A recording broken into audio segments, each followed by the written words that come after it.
ঈদের নামাজ মসজিদে আদায় করা জায়েজ আছে কিনা?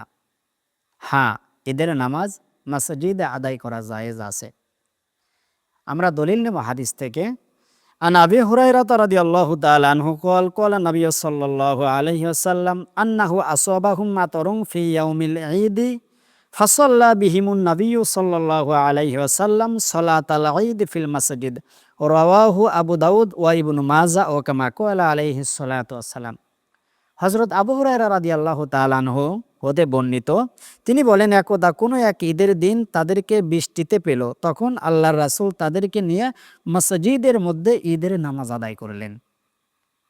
আমরা ইবনু মাজাহ এবং আবু দাউদ শরীফ থেকে স্পষ্টভাবে বুঝতে পারলাম, যদি ঈদের মাঠে বৃষ্টি হয় তাহলে সেক্ষেত্রে মুসলমানেরা একত্রিত হয়ে আল্লাহর ঘর মসজিদে নামাজ আদায় করতে পারবে। অর্থাৎ ঈদের নামাজ মসজিদে আদায় করাতে কোনো সমস্যা নাই।